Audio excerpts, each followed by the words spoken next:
전능하신 아버지 하나님, 천지의 창조주를 믿습니다. 나는 그의 유일하신 아들, 우리 주 예수 그리스도를 믿습니다.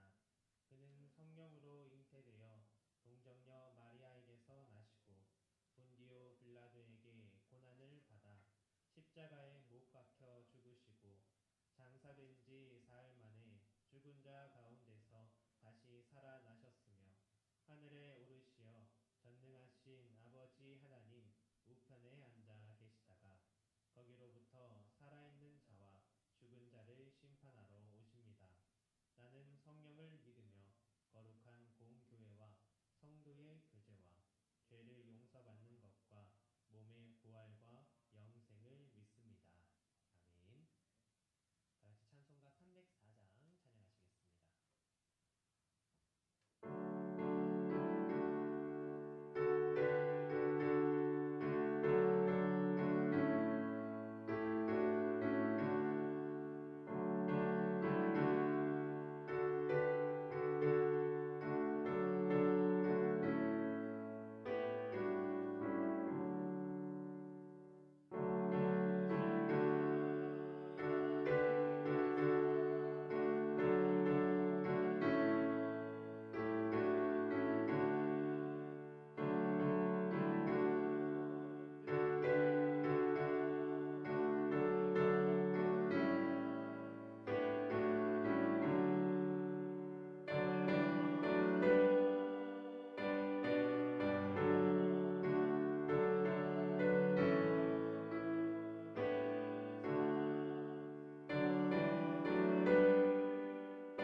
왜 고생 많았을까요? 고생 많 고생 많으셨어요. 맞아요. 새벽기도 오고 또 여러분 그 말씀 묵상 릴레이 한다고 너무 너무 수고 많으셨습니다. 우리 이 말씀 묵상 릴레이와 또 새벽기도를 온전히 하게 하신 하나님께 우리 박수, 영광의 박수를 올려드리고 하나님 감사합니다. 그렇게 우리가 이제 사순절을 보내고 드디어 오늘 부활절이 되었습니다. 오늘 부활절이 되니까 또 특별한 일이 있었어요. 그죠? 원래 오늘 이 자리에 성욱 형제가 있었다면 성욱 형제를 향해서 격한 축하를 한번 하고 싶었는데 없다라는 것이 너무나 아쉽습니다. 우리 청년부의 성욱 형제가 오늘 입교를 했어요. 그래서 오늘 마침 부활절에 이렇게 세례도 주고 또 입교 이 예식을 치르기 때문에 우리 청년분들과 한번 세례 입교에 대해서 얘기를 하고 넘어갈 필요가 있겠구나라는 생각을 하게 되었습니다. 어, 오늘 제목이 세례의 의미인데 저도 이제 세례를 받았을까요? 안 받았을까요? 저 세례 받았을까요? 네, 세례 받았어요. 세례를 받았어요. 저는 고등학교 때 세례를 받았습니다. 고등학교 때 세례를 받았는데 기억나는 게 사실 그리 많지가 않아요. 저는 이제 굉장히 뭐랄까요? 보수적이라고 해야 될까? 보수적이라고 하기는 좀 그렇지만 이 교회 강대상을 감히 올라갈 수 없는 그런 교회였습니다. 강대상에 올라가기 전에는 늘 기도 한번 먼저 하고 신발 다 벗고 경건한 마음으로 강대상을 올라갔어야 하는 그렇지만 뭐 중고등학교 때 딱히 거기에 올라갈 일이 전혀 없는 그런 학생 시절이었는데 이제 교회에서 세례를 준다고 강대상에 올라가야 된다고 하는 거예요. 그 방석 위에 무릎을 꿇고 오늘 앞에서 세례를 줬던 것처럼 목사님께서 저에게 세례를 주셨습니다. 세례를 주실 때 제일 인상 깊었던 것은 이런 거예요. 저가 학생 때는 머리카락을 어떻게든 기르고 싶어서 지금도 학생들이 그런지 몰라요. 용량 어떻습니까? 요즘 남고 학생들 머리카락 기르고 싶어 합니까? 잘 모르겠어요. 벌써 대학생 됐다고 까먹었는지 모르겠지만 저 학교 다닐 때만 해도 어쩜 그렇게 머리를 기르고 싶었는지 머리를 많이 길렀습니다. 그리고 저랑 같이 세례 받는 친구들 중에는 또 집에서 오늘 같은 날 그냥 가면 되겠나 하면서 고등학생인데도 불구하고 머리에 막 젤을 발라서요. 막 이렇게 머리를 세우고 이 세례식에 참여를 했어요. 그런데 여러분도 아시다시피 세례를 참여하면 뭘 합니까? 물을 이렇게 머리에 얹잖아요. 근데 오늘 저희 담임 목사님 세례하시는 거를 제가 이렇게 설교를 준비하면서 한번 자세히 봤어요. 담임 목사님 세례하실 때 보셨습니까 혹시?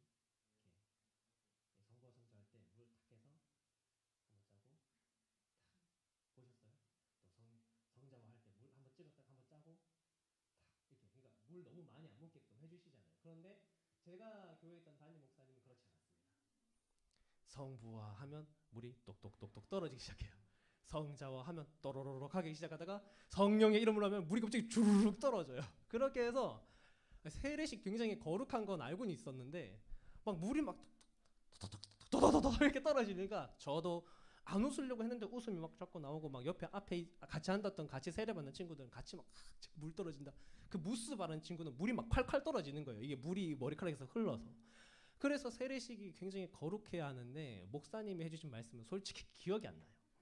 기억이 안 나고 그냥 막 세례식 그렇게 맞아 막 그때 막 물 쭉쭉 떨어졌었지 이런 것만 생각을 하고 있다가 어느새 청년이 되고 이렇게까지 지금 전도사가 되어서 내가 그때 왜 그렇게 세례를 받았을까 이런 생각을 지금에서야 많이 해보게 됩니다. 우리 중에서도 이제 세례 입교를 하신 분들이 계실 거예요. 혹시 세례 받으신 분? 나 세례 받았다. 입교도 있을 거예요. 잠깐 내리고 먼저 다시 해보겠습니다. 나 입교했다. 입교. 자, 내려주세요. 뭔가 이게 손이 막 들쭉날쭉한데 우리 다시 짚고 가야겠습니다. 자, 우리 청년분들 중에서도 이게 명확하게 아직 구분이 안 되시는 분들이 계실 수 있어요. 세례는 일단 일생 가운데 딱 한 번 받습니다. 만약에 유아 세례를 어릴 때 받았다면 장성에서 세례를 다시 받지 않아요. 그래서 세례는 무슨 의미냐? 기본적으로 얘기하면 이제 내가 죽고 주님으로 다시 사는 그런 예수 그리스도인이 진짜 되겠습니다. 그것을 이제 온 교인들 앞에서 공인을 받는 거죠. 그게 세례라면 이제 입교는 뭐냐면 유아 세례를 받으신 분들이 해당하는 거예요. 내가 만 2세가 되기 전에 우리 부모님이 나에게 의사는 묻지도 않고 그죠? 제 아이를 예수님께 바치겠습니다. 이러면서 그 깐난쟁이를 데리고 나와서 유아 세례를 이렇게 줄 수가 있습니다. 유아 세례를 주게 되면 이제 받은 사람이 장성하여서 그때는 부모님의 신앙이었지만 이제는 내가 스스로 예수님을 고백합니다. 저 그리스도인이 되겠습니다. 교회의 일원이 되겠습니다. 하는 게 이제 그 예식을 치르는 게 입교예요. 그 여러분들 중에서 아마 모태신앙인 분들은 입교일 가능성이 조금 많아요. 근데 그 중에서도 뭐 옛날에 내가 유아 세례 받았는지 안 받았는지 기억이 안 나시는 분들은 뭐 학생 때 세례를 받으셨을 수도 있고요. 어쨌거나 여기 계신 분들도 지금 거의 다 안 받으신 분, 아직 나 입교 세례 뭣도 안 받았다. 오, 한 분도 안 계시네요. 다 받으셨어요. 그럼 우리 이제 세례 입교 받으셨을 때를 한번 생각해 봅시다. 여러분은 그때 어떤 마음과 어떤 생각으로 세례의 자리에 임하셨고 입교의 자리에 임하셨는지 우리가 그것을 오늘 말씀을 통해서 한번 나눠 보려고 해요. 우리가 세례는 받았고 입교는 받았는데 그때 어떤 마음이었고 그렇다면 이제 우리는 앞으로 세례자로서 입교한 사람으로서 어떻게 살아가야 할까? 그것을 말씀을 통해 나눠 보겠습니다. 세례의 의미 첫 번째는 죽음과 부활입니다. 죽음과 부활. 로마서 6장 4절 다시 한번 한 목소리로 읽겠습니다. 시작. 그러므로 우리가 그의 죽으심과 합하여 세례를 받음으로 그와 함께 장사되었나니 이는 아버지의 영광으로 말미암아 그리스도를 죽은 자 가운데서 살리심과 같이 우리도 또한 새 생명 가운데서 행하게 하려 함이라. 아멘. 바울이 지금 말하고 있죠. 우리가 주님과 합하여서 죽으심 후에 합하여서 세례를 받고 그분과 함께 장사됐다. 우리 쉽게 말하면 뭐 했어요? 주님과 함께 죽었다라는 거예요. 죽었다. 여러분 세례는 원래 어떤 것이었냐면 침례의 형태였어요. 이 말이 좀 어렵죠. 침례. 여러분 침례교 아시나요? 침례교 아십니까 혹시? 잘 모르시죠. 교단이 여러 개로 나눠져 있다는 거 혹시 아십니까? 우리는 어디죠? 장로교 통합입니다. 장로교 안에서도 합동측이라는 또 다른 교파가 있어요. 그리고 그 중에 뭐 이제 장로교 말고 감리교회도 있습니다. 뭐 성결교 들어보셨는지 모르겠어요. 다양한 교단들이 있고 그 중에 하나가 침례교인데 우리는 지금 이 목사님께서 약간 이렇게 비슷하게 생기신 그릇에다가 물을 담아서 이렇게 하잖아요. 근데 침례교회 가면 어떻게 되어 있냐? 이 교회 본당 뒤 이런 곳 있지 않습니까? 여기 문이 열려요. 차! 문이 열리면 이 뒤에 뭐가 있는지 아세요? 이 뒤에 욕조가 있습니다. 커다란 욕조, 욕탕이 있어요. 그럼 여기서 진짜 이제 세례 받는 사람들 침례를 합니다. 침례교에서는 여전히 원래 세례는 침례였어요.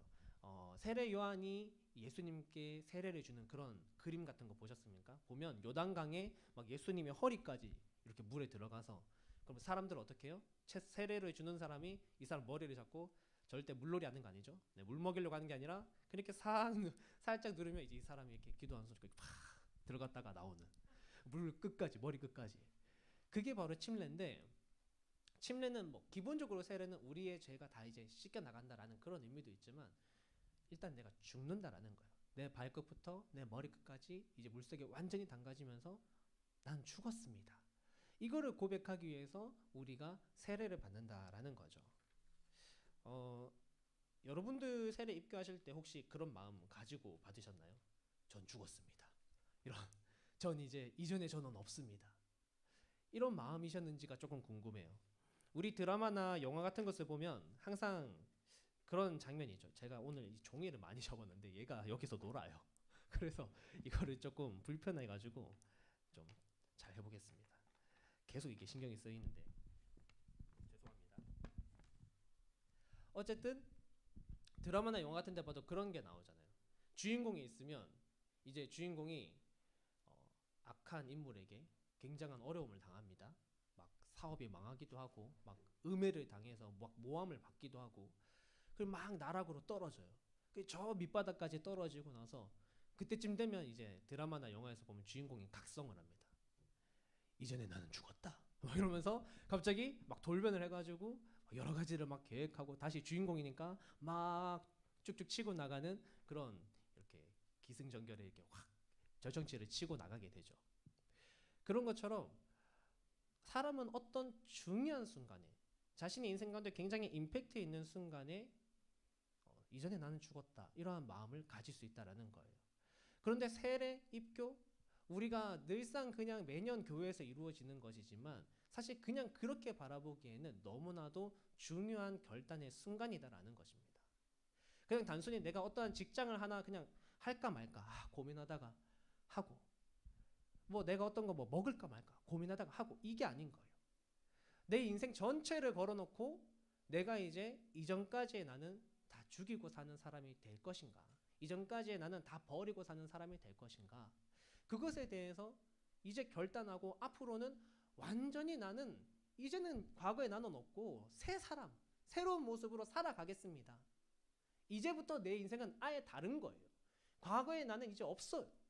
이런 고백을 하면서 우리가 사실 세례와 입교의 자리에 있어야 한다라는 것이죠. 죽는다라는 것이요. 그냥 들어보면 부정적으로 느껴집니다. 아, 죽는다. 내가 죽는다. 뭐 나를 얼만큼 죽이라는 걸까? 내 인격도 죽이고요. 막 내 꿈과 비전도 죽이고 나의 어떤 성격도 죽이고 그런 것일까요? 그렇지가 않아요. 그냥 단순히 보면 우리가 이게 죽는 게 안 좋은 거라고 생각할 수 있지만 6절 말씀을 한번 읽어보겠습니다. 우리 6장 6절 로마서 시작. 우리가 알거니와 우리의 옛사람이 예수와 함께 십자가에 못 박힌 것은 죄의 몸이 죽어 다시는 우리가 죄에게 종노릇 하지 아니하려 함이니. 네. 뭘 죽이냐면 죄를 죽이는 것입니다. 우리의 인격도요 하나님이 만드셨고요.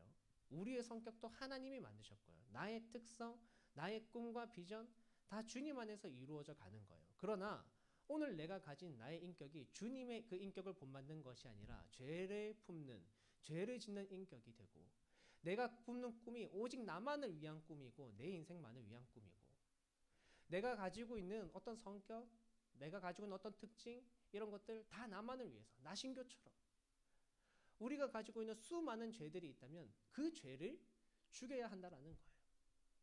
주님은 결코 우리에게 야 정용아 너 죽어. 넌 이제 필요 없어. 이렇게 이야기하시지 않습니다.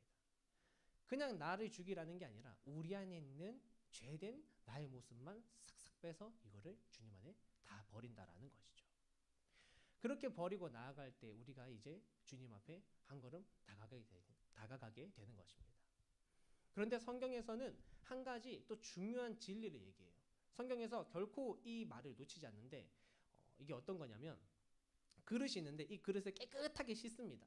그러면 그 다음에 이 안을 다른 무언가로 좋은 것으로 채워넣지 않으면 나중에 이 그릇이 더 심하게 더러워진다라는 것을 성경은 얘기해요.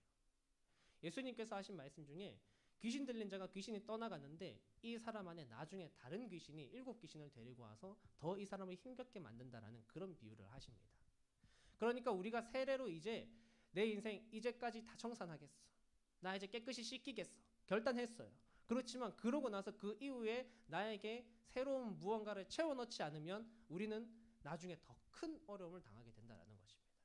그럼 우리에게 무엇을 채워갈까라고 했을 때 그것이 바로 오늘 부활이에요.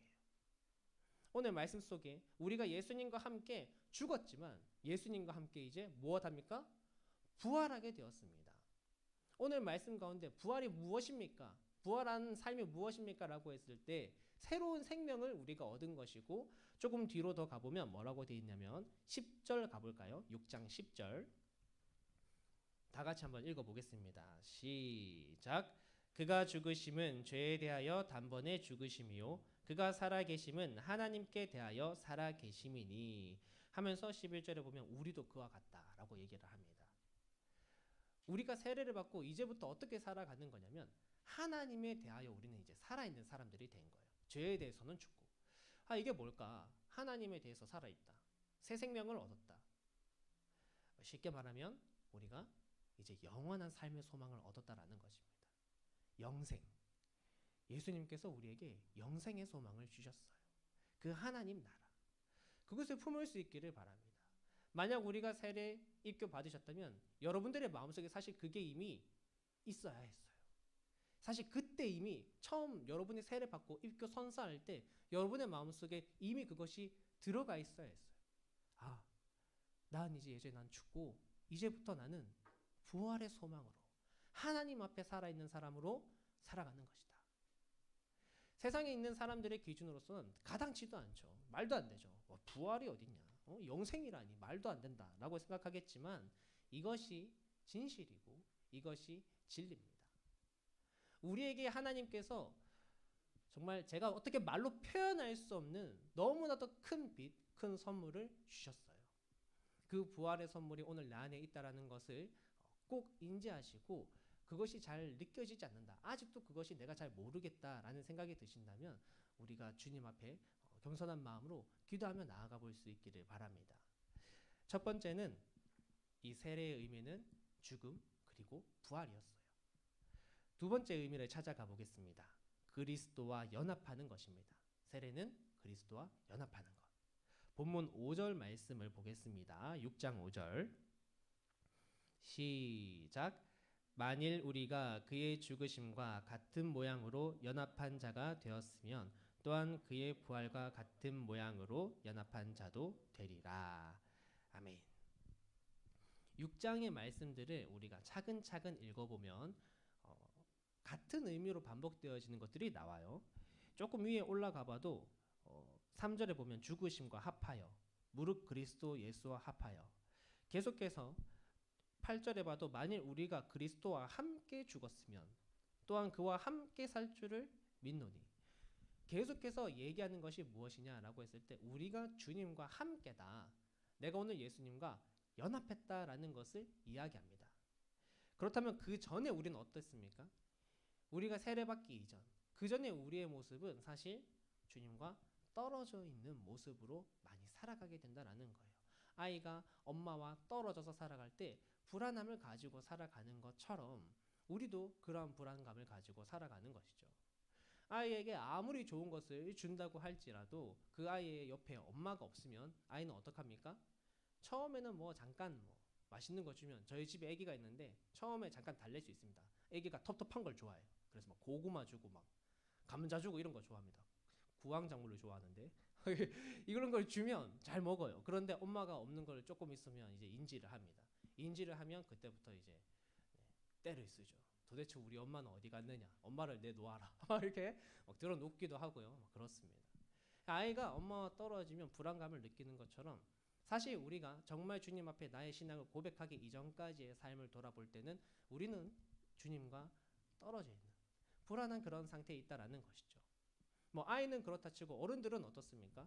사실 어른들도 마찬가지예요. 우리도 누구나 사랑을 갈망합니다.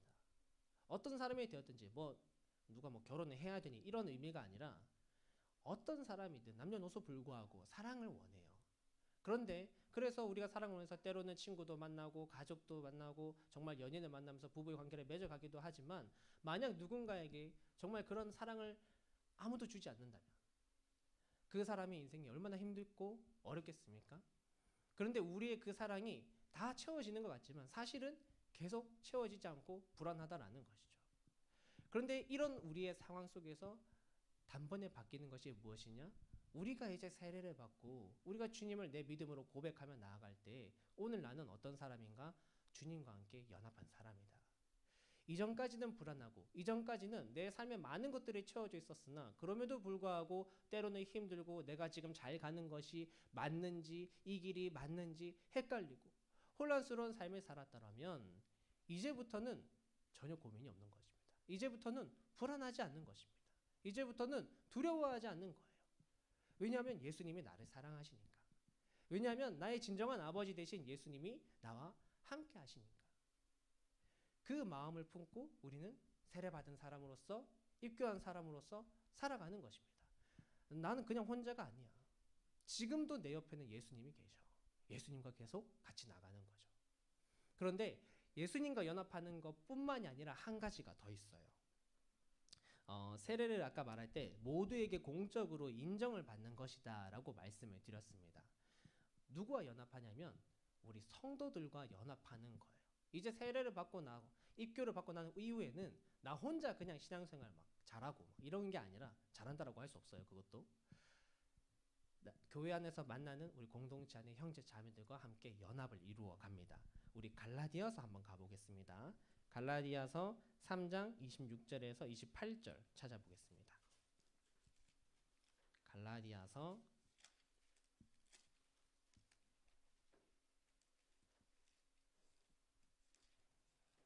3장 26절에서 28절. 길지 않으니까 저희 한 목소리로 읽어보도록 하겠습니다. 다 찾으셨나요? 조금 기다릴게요. 갈라디아서 3장 26절에서 28절.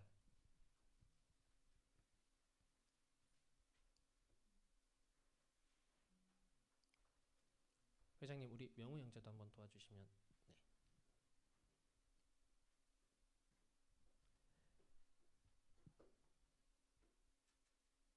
네, 같이 보셔도 됩니다.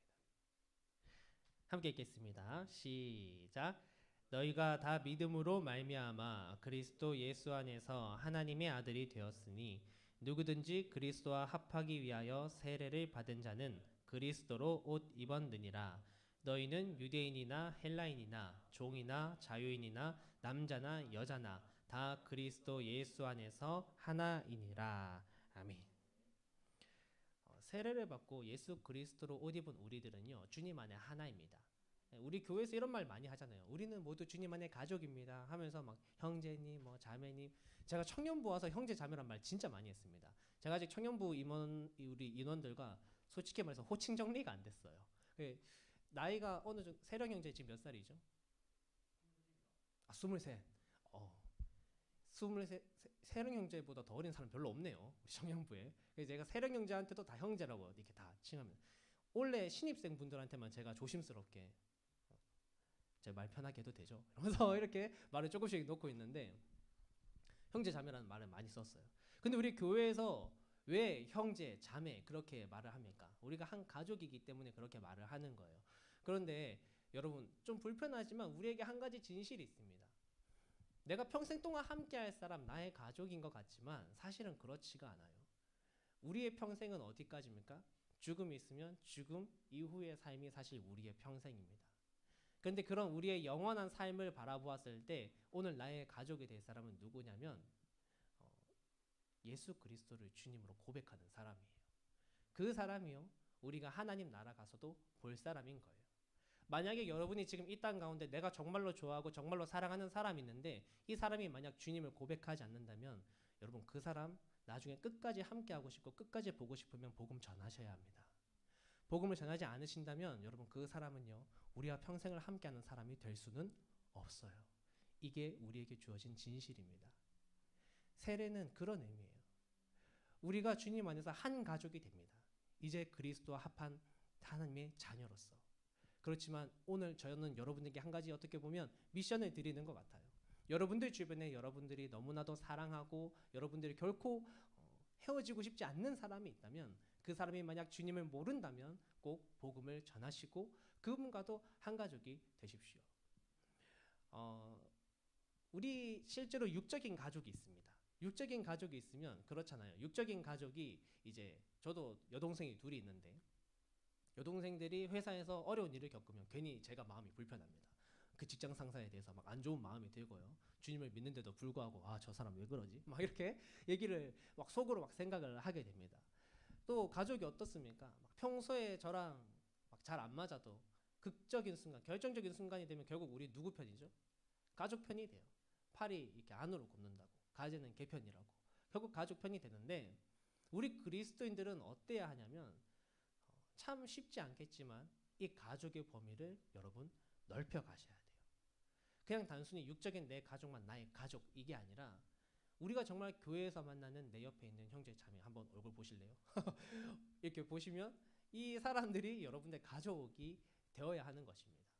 와, 그게 어떻게 말이 됩니까? 그게 가능해요? 솔직히 이 사람 나랑 피 한 방울 안 섞였는데 어떻게 이 사람을 내 가족으로 할 수 있습니까? 그렇게 따지면 여러분 어떻게 예수님의 아들이 되실 수 있습니까? 그죠? 그렇게 따지면 우리가 오늘 어떻게 예수님의 자녀가 될 수 있겠어요? 예수님 입장에서는요, 예수님이 만드신 귀한 창조물이지만 우리가 얼마나 주님 앞에 몹쓸 짓을 많이 했습니까? 주님 입장에서 우리 전혀 이렇게 캐치하실, 이렇게 땡겨 오실 필요가 전혀 없거든요. 그런데도 주님이 우리를 자녀 삼으시고 우리와 함께하기 위해 우리를 사랑하셨어요. 그것처럼 오늘 저와 여러분도 우리 공동체 안에서 서로를 향해 연합하고 가족으로 만들어갈 수 있는 저와 여러분 되기를 바랍니다. 세례의 의미 마지막입니다. 지난주와 조금 비슷한데 세례의 의미 세 번째는 세례 이후도 중요하다라는 것입니다. 세례 이후 중요합니다. 본문 12절에서 14절 말씀 한번 읽어보겠습니다. 세 절이죠. 6장 로마서 6장 12절에서 14절 말씀 다시 돌아가셔야 되나요? 네.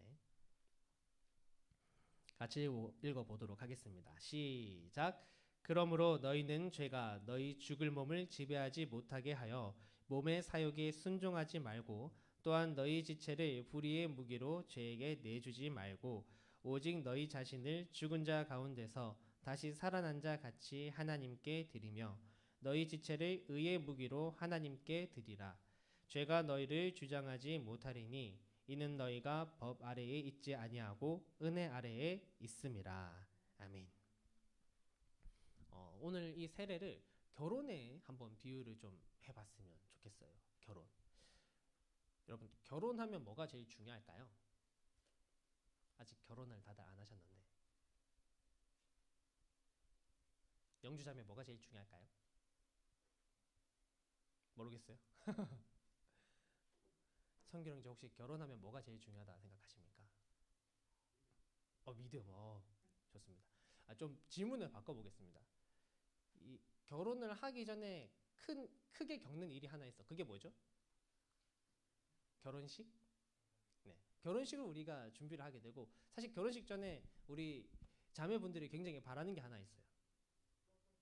프로포즈 이런 거 바라잖아요. 그죠? 프로포즈 혹시 안 바라십니까? 네. 지금 표정으로 말하지 않지만 남자친구가 프로포즈를 하지 않고 결혼식을 진행했을 때 여러분의 원망이 평생 동안 갈 거란 걸 저는 잘 알고 있습니다. 네. 제가 죽을 뻔했어요. 여러분 우리가 결혼할 때 다들 중요하게 생각하는 것이 뭐 결혼식도 중요하게 생각하고 또 뭐 프로포즈를 중요하게 생각하지만 제가 최근 들어 아내와 같이 이렇게 얘기를 하면서 어떤 얘기들을 한 번씩 하냐면 저희도 결혼할 때 뭐가 있었겠습니까? 없지만 뭐 있는 대로 짜내서 그냥 결혼을 했죠. 그런데 살아가면서 생각하는 것은 우리가 뭐 그때 더 줄여도 크게 상관은 없었을 것 같아. 왜냐하면 결혼식도 참 중요하고 결혼식 참 좋았지만 실제로 살아보니까 결혼식도 중요한데 그 이후의 결혼 생활이 그 이후의 삶이 더 중요한 것 같아. 이런 얘기들을 하게 됩니다. 사람들이요 결혼식을 뭐 준비할 때 누구는 1년을 준비하기도 하고 누구는 6개월을 준비하기도 하고 누구는 막 한 달 만에 사사삭 준비해서 결혼식을 올리기도 해요. 그런데 정작 결혼을 하고 나서 어떤 사람은 6개월 만에 이혼을 하고요. 어떤 사람은 3개월 만에 이혼을 하고요. 최근에 어떤 기사를 봤을 때는 며칠 만에 이혼하는 분도 계시더라고요. 그만큼 사람들이 결혼식을 하지만 사실 그 뒤에 결혼에 대한 그 생활이 이제 이어지지 않는 모습을 최근에는 더 자주 보게 됩니다. 그런 걸 보면서 앞으로 결혼에 대해서 정말 진지하게 이것을 인생의 어떠한 한 가지 사건으로 바라보는 시선은 아마 기독교인들 안에서만 남아있지 않을까 이런 생각도 해보게 되었어요. 요점은 세례도 이와 같다라는 겁니다. 세례식이 정말 중요해요. 인생에 단 한 번밖에 없는 순간이잖아요. 내 인생에 딱 한 번 있는 그 결단. 그런데 그것도 너무나 중요하지만 사실은 세례 이후의 삶이 더 중요하다라는 것입니다. 오늘 바울이 말씀 속에 얘기를 하는데 세례를 받아서 이미 형제 자매가 된 그 성도들에게 권면을 하는 거예요. 이제 당신들의 몸을 더 이상 죄에게 당신들의 지체를 내어주지 마십시오. 죄의 도구로 사용하지 마십시오. 하나님께 당신들의 지체를 내주어서 하나님의 도구로 여러분 살아가십시오. 지금 바울이 무슨 얘기하는 것입니까? 세례식 할 때 여러분 옷 이거 입고 오십시오. 이런 얘기하는 거 아니잖아요. 세례 받고 난 이후에 그들의 삶에 대해서 바울이 지금 권면하고 있는 것입니다. 과거까지 이랬다면 이제는 이렇게 하셔야 됩니다. 베드로전서 3장 21절에 얘기해요. 세례가 그냥 우리 육이 물로 씻김 받는데 그 의미가 다 있는 것이 아니라 그러고 나서 이 받은 성도가 하나님의 선한 양심을 강구하며 살아가야 한다. 여러분들 세례 받고 입교 받으신 이후로 지금 얼마나 세월이 되셨습니까? 연정자매는 혹시 입교십니까? 세례 언제 받으셨나요? 17년이면 지금 꽤 됐네요. 그죠? 나 고등학교 때 세례 받았다.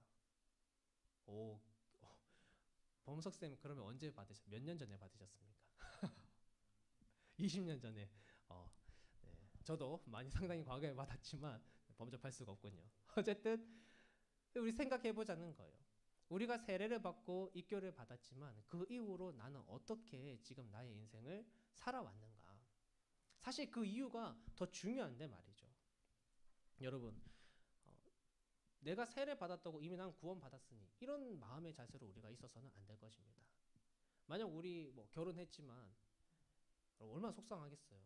제가 결혼했는데 이제 결혼했으니까 다 잡은 물고기지 이러면서 막 아내 막 나 몰라라 하고 막 내팽개 치고요, 그죠? 맨날 밖에 나가서 막 친구들 만나고, 네. 형제님들 참고하십시오. 이런 거 되게 싫어합니다. 이렇게 막 맨날 밖으로 돌고 그러면 당연히 아내가 싫어하는 것처럼 우리가 주님 앞에 결단을 하고 마음의 고백을 드렸지만 그 이후에 우리의 삶이 전혀 돌아오지 않는다면 당연히 하나님도 속상하시겠죠. 우리가 세례받고 입교받을 때 누가 시켜서 받은 것도 아니잖아요. 여러분들 그냥 세례 입교받을 때 목사님이 질문하는 거 아무 생각 없이 그냥 네, 네, 네 이래서 그냥 세례 받으신 거 아니잖아요. 우리가 받은 이 세례는요 결코 값싼 은혜가 아닙니다, 여러분. 이 신학자 본회퍼 목사님은 그 당시에 사람들이 세례를 너무나도 쉽게 주고 세례를 너무나도 쉽게 받음으로 인하여서 제자직을 너무나도 쉽게 버리는 모습을 바라보며 값싼 은혜가 제자직을 지금 억압하고 있다라고 굉장히 그 시대의 세례를 비판했습니다. 오늘 우리의 모습이 그러한 모습이 되지 않기를 바라요. 우리 지난주에도 얘기했잖아요. 파선하는 신앙. 세 번째가 뭐였냐면 믿는다고 했지만 그 이후의 삶의 모습이 나타나지 않는다면 그건 어쩌면 거짓 믿음일 수 있다. 그것을 우리가 함께 나누지 않습니까?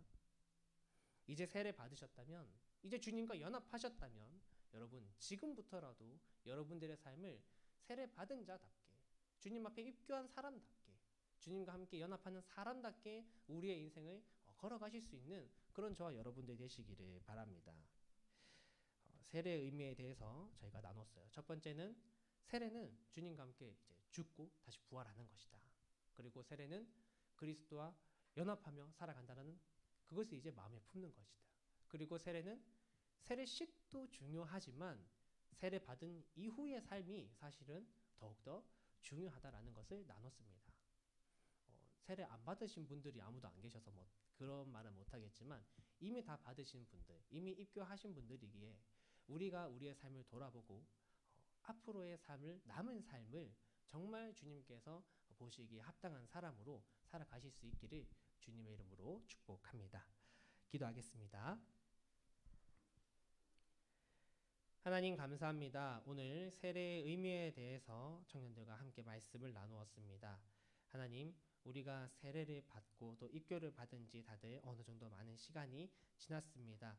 주님, 우리가 그때 어떤 마음, 어떤 생각으로 받았는지 돌아봅니다. 만약 그때 나의 마음과 나의 생각이 주님이 원하시는 것과 달랐다면 오늘 말씀을 토대로, 오늘 말씀을 나의 말씀으로 받아 주님과 함께 죽음과 부활을 체험하고 늘 주님과 함께 연합하며 이제부터 세례받은 자로서 그 삶을 주님께 합당한 삶으로 이끌어갈 수 있는 그런 귀한 청년들이 되도록 인도하여 주옵소서.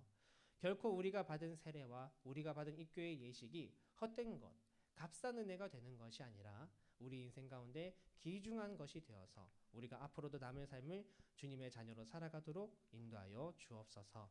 감사드리며 살아계신 예수님 이름으로 기도드립니다. 아멘.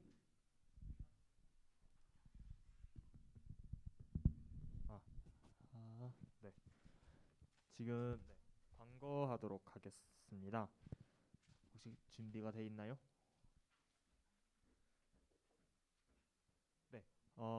여러분들 가지고 계신 주보를 참조해 주시면은 제가 주보 내용을 토대로 말씀을 해 드리니까 주보를 참조해 주시면 되고 몇 가지 중요한 광고만 드리도록 하겠습니다. 우리가 이제 이번 주부터 다시 이제 여기 고등부실 이제 청년부실에서 예배를 다시 드립니다. 이제 본당에서 기다리지 마시고 이제 예배 천부 예배가 끝난 후에 바로 이곳으로 올라와 주시면 되겠습니다. 그리고 사순절 이제 마태복음 묵상 릴레이가 은혜 가운데서 잘 마쳤습니다. 인스타그램에서 보면은 28명 모두 이제 참여해 주셨는데 이제 참여 못 하시는 분들도 계신 것 같더라고요. 제가 보니까. 그래서 그분들도 나중에 기회가 되면 다 묵상을 이제 또 들어볼 수 있는 그런 귀한 시간이 되었으면 좋겠습니다, 전도사님. 네, 네, 네라고 대답하셨고, 네. 그리고 이제 디도 리더 훈련이 이제 시작됩니다. 이제 함께하는 청년들을 기도해 주시고 시작은 4월 10일 토요일 오후 2시부터 시작이 됩니다. 그리고 오늘 하신다고 하신 분들은 이제 예배 종료 후에 이제 오리엔테이션이 진행된다고 하니까 꼭 남아 주시면 감사하겠습니다. 그리고 디도 청년부 이제 스포츠 모임 이제 저희가 이제 신설하려고 하고 있습니다. 운동을 좋아하는 청년이든 이제 좋아하지 않는 청년이든 이제 교제의 자리인 만큼 모두 많이 나오셔서 같이 즐길 수 있는 자리가 되었으면 좋겠습니다.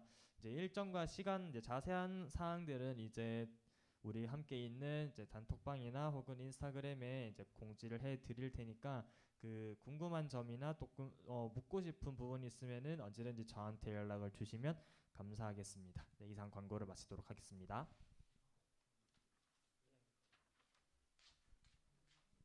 네, 저희 자리에서 일어나서 저희 환영과 결단의 시간을 갖도록 하겠습니다. 앞쪽으로 나오시고요. 저희 테이블 두 번째 테이블까지 네, 자리 복도 만들어 주시면 원을 만들어서 한번 서보도록 하겠습니다.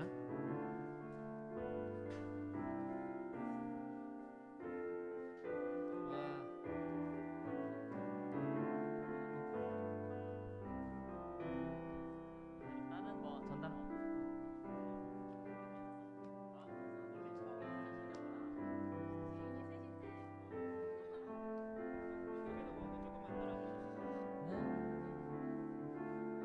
네, 둥글게 경보 저쪽 바깥으로 가야겠죠. 네, 책상과 책상 사이래 이렇게 해서. 네, 반갑습니다. 네, 오늘 환영계 결단 시간 가지겠습니다. 오늘 환영할 친구는 또 우리 성우 형제 같이 있었으면 축하드렸을 텐데 민서. 나는 민서를 처음 보는 친구도 있을 수 있으니까 같이 자기 소개.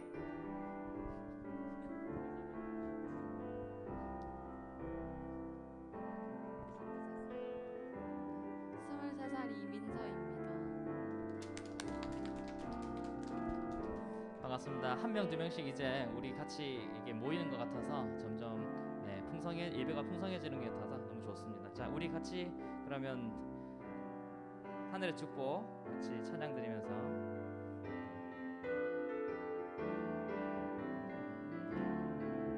박수 치면서 같이 하시죠. 네.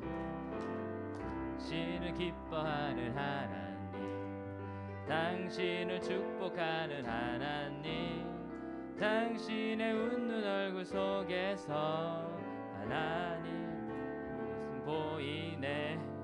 당신의 길을 아는 하나님, 당신의 마음을 아는 하나님, 당신이 행복할 수 있도록 하나님 돌보시네. 그 하나님 신실하시고 그 많은 사랑 당신에게 주길 원하네. 그 하나님 하늘에 쌓은 새로운 소망을 당신에게 준다네. 당신의 축복을 그대 마음에, 하늘의 축복을 그대 삶 속에. 다 같이 예수 열방의 소망 찬양하겠습니다.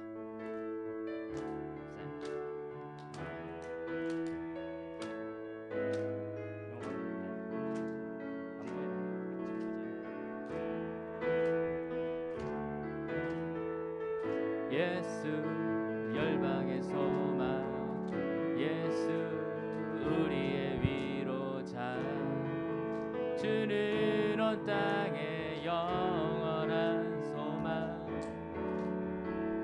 예수 어둠 속의 빛, 예수 변함없는 진리, 주는 온 땅에 빛이 되시네.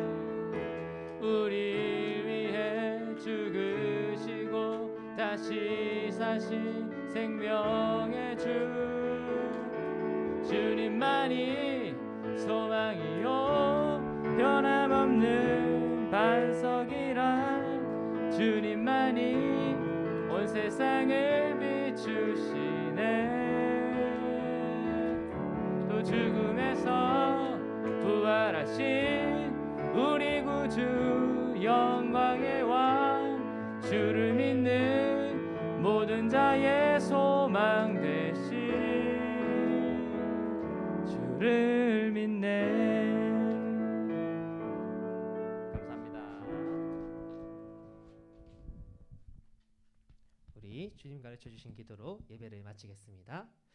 하늘에 계신 우리 아버지, 아버지의 이름을 거룩하게 하시며 아버지의 나라가 오게 하시며 아버지의 뜻이 하늘에서와 같이 땅에서도 이루어지게 하소서. 오늘 우리에게 일용할 양식을 주시고 우리가 우리에게 잘못한 사람을 용서하여 준 것 같이 우리 죄를 용서하여 주시고 우리를 시험에 빠지지 않게 하시고 악에서 구하소서. 나라와 권능과 영광이 영원히 아버지의 것입니다. 아멘. 네, 수고하셨습니다. 우리 자리로 앉도록 하겠습니다.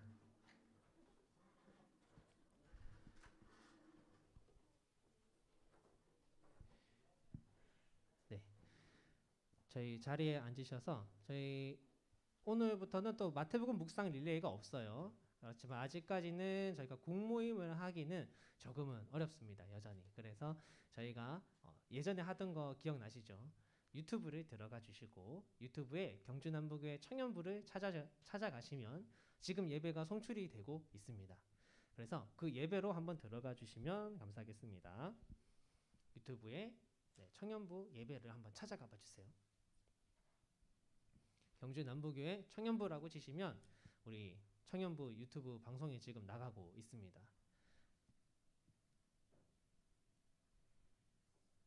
자, 우리 유튜브 들어오셨으면 우리 유튜브에 주부에 있는 오늘의 말씀을 한번 나눠보도록 하겠습니다. 1번 세례나 입교 때 어떤 마음이었나요? 라는 것을 저희 댓글로 한번 달아주시면 좋겠어요.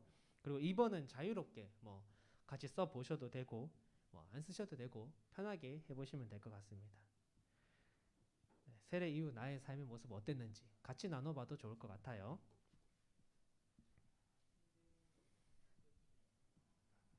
네, 댓글로 한번 적어봅시다.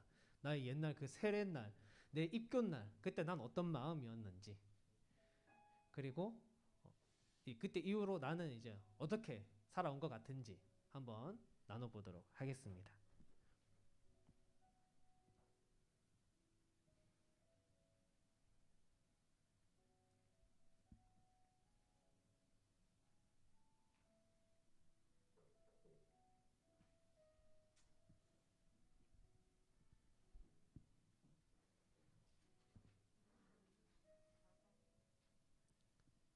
범석쌤 기억나십니까? 세례날. 기억나신대요. 20년 정도 되셨는데 기억나신다고 합니다. 감사합니다.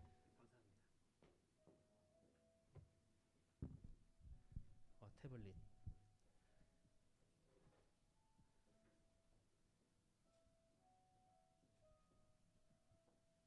한번 댓글을 달아보실까요?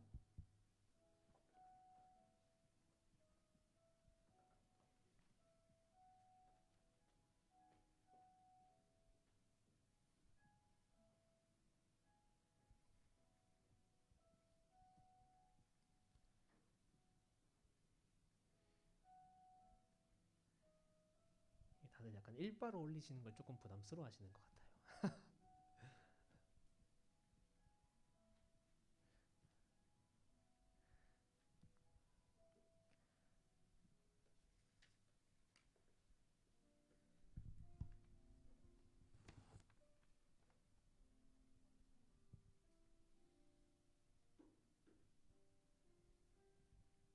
전 세례 입교 때 어떤 마음이었는지 설교에서 다 나눴습니다.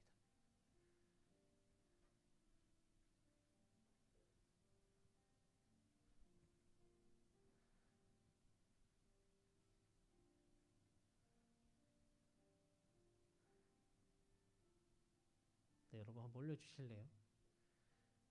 다 쓰셨으면 올려주세요.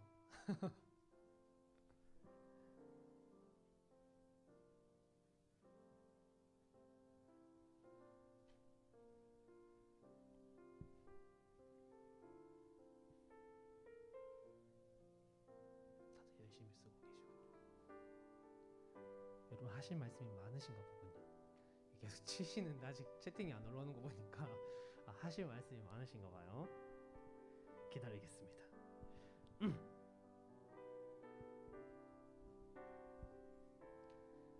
아니, 거기 뒤에 계속 서로 공유하고 계신데 좀 올려주세요.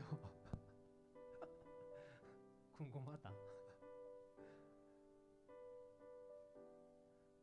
무엇이 재밌는지 저도 알고 싶습니다. 네, 미니 자매도 올려줬고요. 세릉 형제도. 누구? 용현? 서로 게임하는 거 아니죠? 약간 손가락 한 개 멈추는 것 같았는데.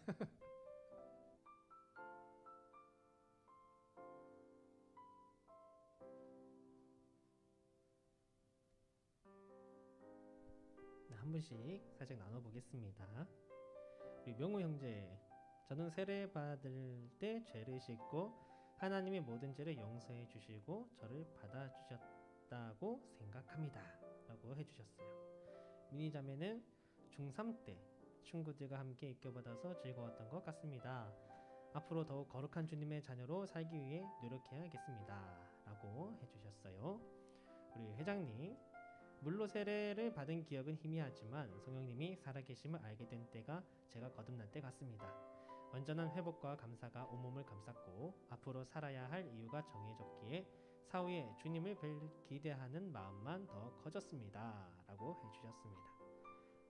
세령 형제, 입교할 당시에 팔 골절된 상태라 팔을 제대로 움직이지 못한 채 했던 기억이 납니다. 왼팔이었나요? 오른팔이었나요? 왼팔. 그럼 다행히 또 손은 들 수 있었겠네. 네. 어디 갔지? 네. 어려웠던 나머지 입교 때 사실 별 생각이 없었던 것이 부끄럽습니다. 입교 후 인격적인 하나님을 만나게 되었고 부족하지만 하나님의 비전을 품고 이뤄가는 사람이 되기를 소망하고 매일 말씀 안에서 살아가도록 껴있고 싶습니다. 유라자매, 입교를 고1 때 한 것 같아요. 입교할 때 장미꽃이랑 십자가 목걸이를 받아서 너무 기뻤어요. 친구들이랑 받아서 든든했어요. 고등학교 합창단이랑 예배를 빠지지 않고 요 입교 후에 그렇게 했다는 거죠. 다녔고 교회를 더욱 사랑하게 된 것 같습니다 라고 해주셨어요. 연정자매인가요 이거? 그죠? 연정자매, 예수님을 처음으로 만나고 2개월 만에 세례를 받은 거라 엄청 떨리고 설레었습니다. 생전 처음 교회를 다니고 예수님을 안 지 얼마 안 된 완전 새신자였기 때문에 세례가 엄청 큰 종교적 의식처럼 느껴졌어요. 너무 설레어서 토요일날 잠을 못 잤어요. 그때 저희 국장님이던 윤영자매가 따뜻한 편지와 선물로 저를 섬겨줬던 기억이 납니다. 좋습니다. 저희도 성욱 형제를 위해 선물을 준비했는데 이거 어떻게 전달해야 될까 좀 생각해봐야 될 것 같습니다.